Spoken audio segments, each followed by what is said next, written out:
Esta é a história do dia da Rádio Observador. Quem é a família Gonçalves e que influência tem no PSD em Lisboa?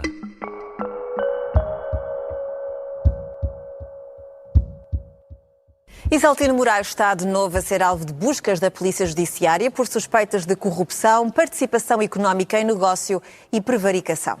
Na operação noticiada em primeira mão pela CNN, estão a ser investigados outros elementos, entre eles Rodrigo Gonçalves, destacado membro da Comissão Política do PSD. A notícia avançada pela CNN Portugal esta terça-feira dá conta de buscas realizadas em autarquias, empresas e residências na área metropolitana de Lisboa. Os inspectores estiveram na Câmara de Oeiras e também na de Odivelas, onde trabalha a mulher de Rodrigo Gonçalves, antigo presidente da Junta em Lisboa e membro da Comissão Política Nacional do PSD. Em causa estão suspeitas de crimes de corrupção, participação económica em negócio e prevaricação devido a questões ligadas a projetos empresariais e imobiliários. Faça o favor de ler o comunicado. Só que projeto foi esse porque nós não percebemos. Faça o favor de ler o comunicado. Outro dos visados é Isaltino Moraes, condenado a 2 anos de prisão por fraude de branqueamento de capitais.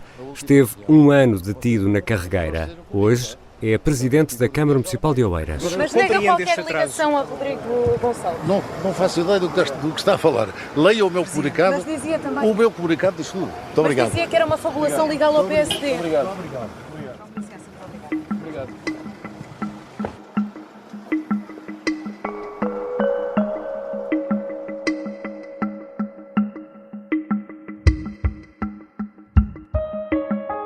Isaltino Moraes diz no comunicado que foi prestado todo o apoio às autoridades e nega qualquer ilícito. Acrescenta que quaisquer relações com elementos do PSD, com vista a apoios a candidaturas, são, e cito, fabulações. Fim de citação. Diz ainda o autarca de Oeiras que está em 2022 e que saiu do PSD em 2005. Neste processo há um outro nome em destaque, o de Rodrigo Gonçalves, filho de Daniel Gonçalves. Quem é esta família Gonçalves e que poder tem no PSD em Lisboa? E o que fará o partido perante as suspeitas? Vou conversar com Rui Pedro Antunes, editor de política do Observador. Eu sou Ricardo Conceição e esta é a história do dia.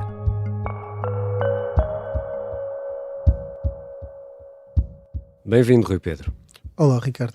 Quando estava a preparar este episódio, li um especial publicado no Observador em 2017, assinado pelo jornalista Vítor Matos, que tinha esta frase: no PSD Lisboa, toda a gente sabe quem é a família Gonçalves. Quem é a família Gonçalves, Rui Pedro? Olha, essa frase que estava nesse texto podia hoje ser atual, porque continua toda a gente a perceber quem é a família Gonçalves.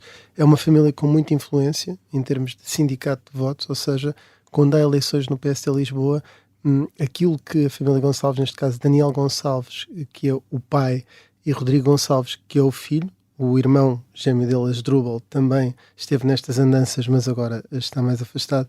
É uma família influente pela capacidade que tem precisamente de fazer aquilo que normalmente se designa como cacique, que é influenciar grandes massas a irem votar num determinado momento, enfim, em carrinhas e outras práticas. Isto de uma forma mais sucinta era assim, que uma família influente no PSD Lisboa. Rodrigo Gonçalves já foi autarca, mas agora não é.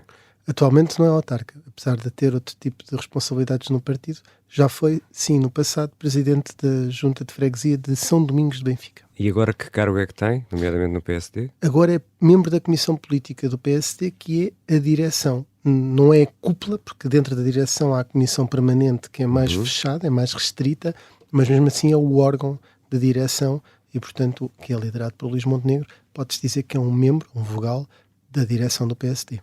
E de onde vem esta família? Como é que começou a ganhar esse poder, essa influência no PSD?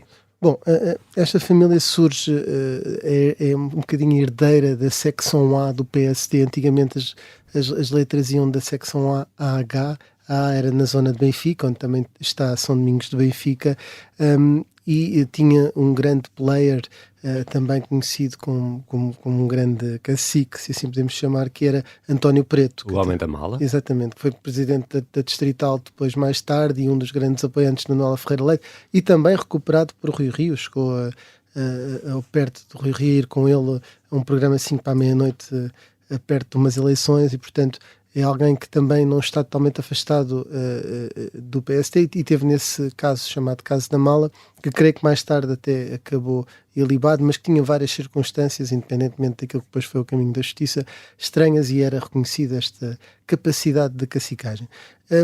Depois, quando António Preto sai, fica Sérgio Lipari, que sobe também, portanto, na sequência normal dessa secção, e Rodrigo Gonçalves vê-se à frente da Junta de Freguesia de São Domingos de Benfica, e a partir daí começa, no fundo, a exercer a sua influência através de ser autarca e de contratações que fazia. Portanto, as juntas são centros de emprego, e muitas vezes, e acho que isto nem sequer se esconde, nem é matéria sequer que os próprios possam negar, muitas das pessoas contratadas são do próprio partido, e portanto a partir daí começou a influência do PSD Lisboa, em particular da família Gonçalves, que estava obviamente dentro de todos estes processos internos do PSD. Rui Pedro, vamos só parar aqui um instante para perceber um pormenor desta história que também é importante, que é como é que está organizado o PSD em Lisboa, porque não é bem igual àquilo que acontece em Santarém ou em Faro. Não, por exemplo, em Santarém existe uma conselhia do PSD Santarém, depois também existe a Distrital, porque é uma cidade que é ser distrital.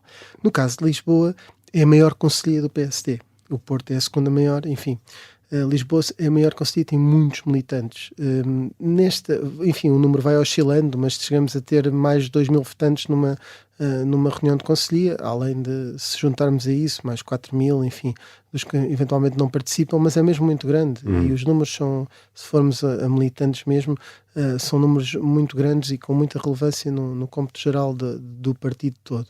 Mesmo assim, essa divisão leva a que, na altura, como falámos, o PSD estava dividido em secções e depois subdividiu-se em 3 grandes núcleos. No Porto também funciona assim, porque é uma secção muito grande, embora que a divisão seja diferente. Um núcleo central, um núcleo ocidental e um núcleo oriental. Pois bem, esta família era muito poderosa no núcleo central do PSD Lisboa, sendo que depois, por exemplo, no núcleo ocidental há outros nomes bastante conhecidos, como por exemplo o atual presidente da Junta de Freguesia da Estrela, Luís Newton, que ele sim dominava no núcleo ocidental. E, portanto, esta subdivisão dividia-se assim o poder em Lisboa por zonas, e dentro destas zonas há sempre aquilo que eu chamaria o mestre cacique, ou os grandes famílias políticas, ou mesmo de facto famílias, como é este caso, que têm esta influência e exercem, e têm grandes sindicatos de votos. O Vítor Matos, nesse artigo de 2017, falava em 500, 600 votos que Rodrigo Gonçalves conseguia ter esse controle. E isto não é uma coisa inventada dentro do próprio partido. Quando se está a negociar, as pessoas falavam, bom, os 500 do Rodrigo, com os 400 do Paulo Quadrado, com os 600 do Newton, se nós juntarmos isto para a Distrital. Portanto, falava-se muito disto, mas estes votos mais tarde tornam-se em 1.000 ou 900, 1.000, enfim, depois com outras nuances. E tornam-se também em lugares, em lideranças, em escolhas, porque depois estas pessoas com essas tropas conseguem ter poder, é isso? Sim, a divisão como é que se faz? Conforme o poder que tem os lugares na lista e na direção do partido.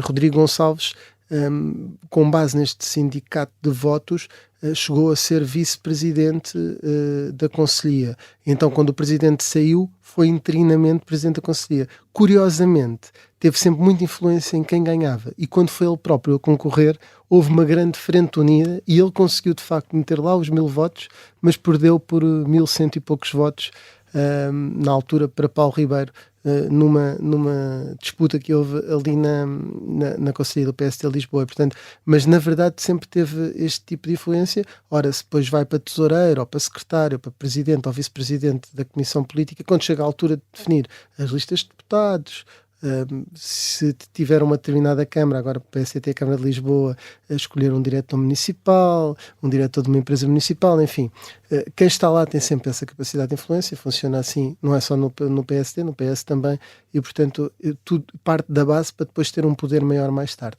Já voltamos à conversa com o Rui Pedro Antunes. Vamos tentar perceber como lida a direção do PSD com estes casos e estas suspeitas.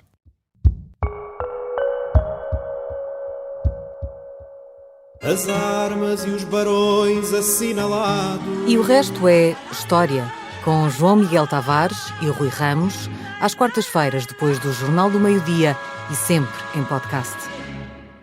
Estamos de regresso à conversa com o editor de política do Observador, Rui Pedro Antunes, sobre o poder e a influência da família Gonçalves no PSD de Lisboa.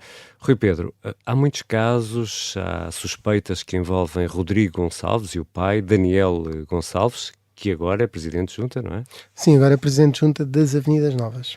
E até há acusações de agressões. Que casos são estes?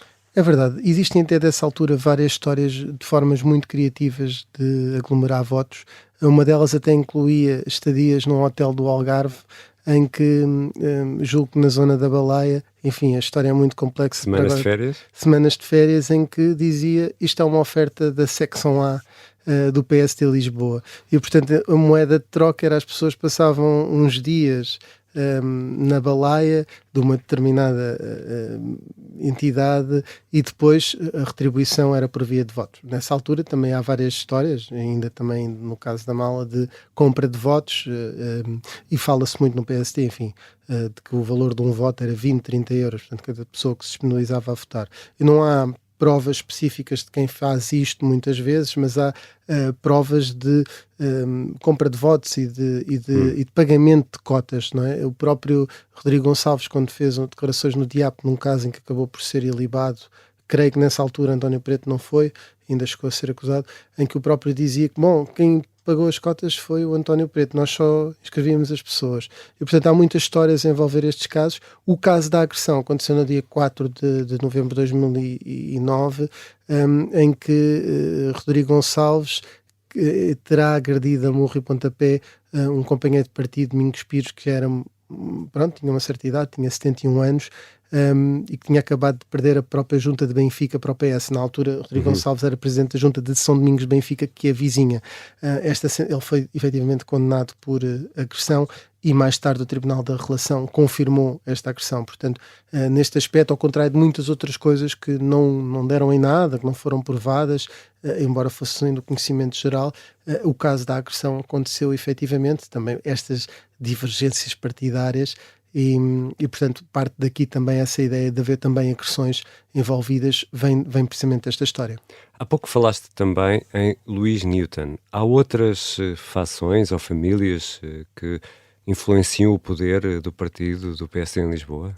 Sim, muito próximo de umas eleições do PSD em Lisboa, aliás, num dia de umas eleições do PSD em Lisboa, o Observador na altura até colocou câmaras em hotéis e fez câmaras ocultas em pessoas que, enfim, em técnicos, jornalistas, etc., que estiveram à volta na altura do Hotel Sana, que foi onde houve esse ato eleitoral, e percebeu-se todas as movimentações e foi muito útil para isso.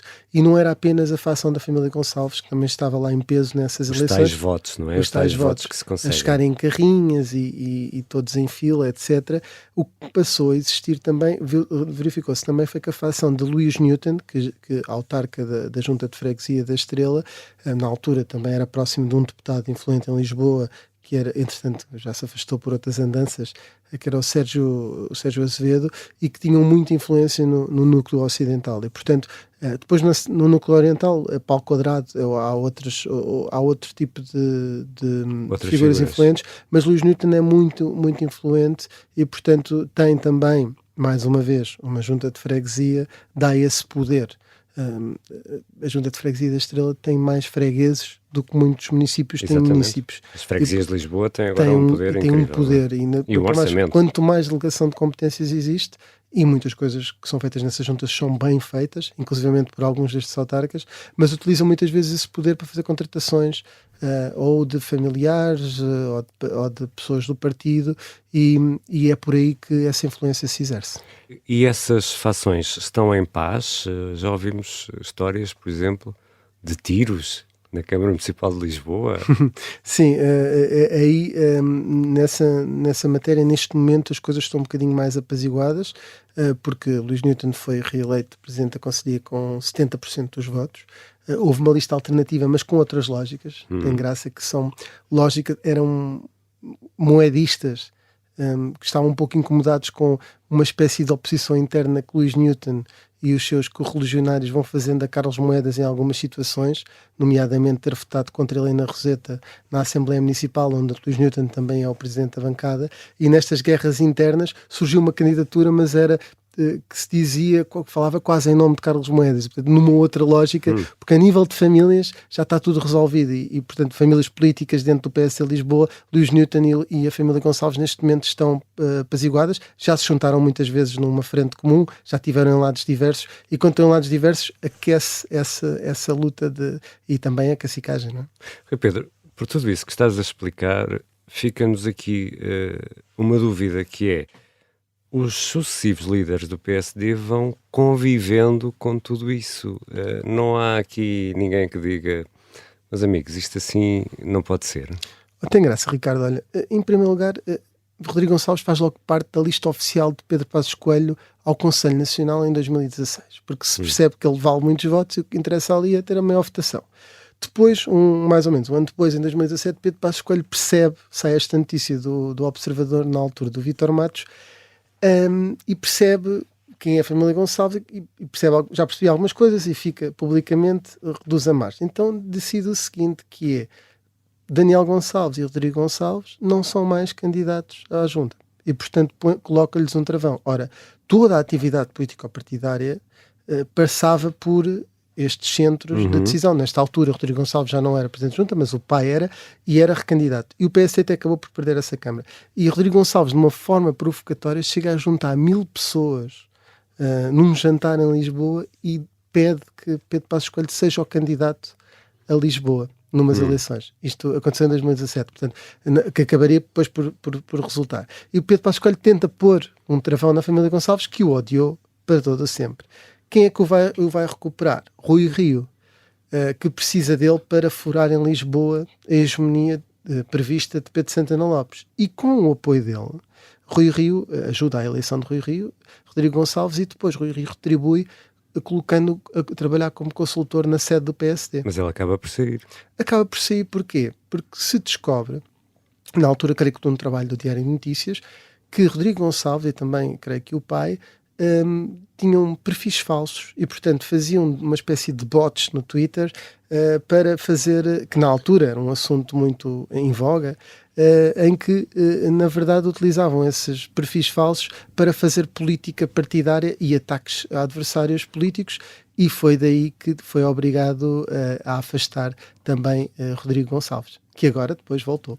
Rui Pedro, já explicaste que a família Gonçalves, e já percebemos também porque foi sobrevivendo a vários líderes, e estas fações, e não é um exclusivo de Lisboa, conseguem impor a sua vontade. Isto parece-nos algo intrínseco ao PSD, ou esta realidade pode vir a mudar? Olha, Ricardo, eu acho que quando não acontece em Lisboa, acontece em Ovar, onde moram 17 pessoas numa casa, em que nós vemos um transporte de carrinhas que também acabamos por denunciar aqui.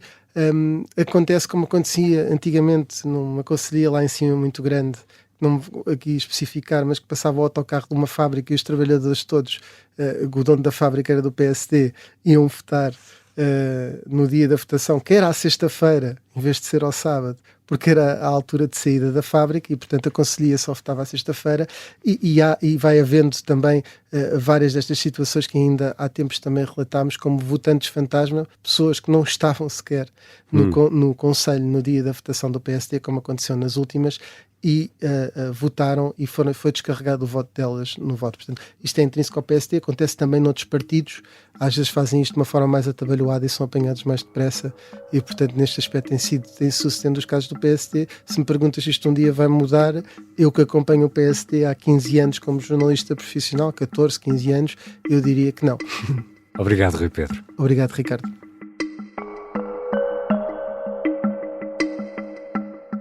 Rui Pedro Antunes é editor de política do Observador. Esta foi a história do dia. A sonoplastia e a música do genérico são do João Ribeiro. Eu sou o Ricardo Conceição. Até amanhã.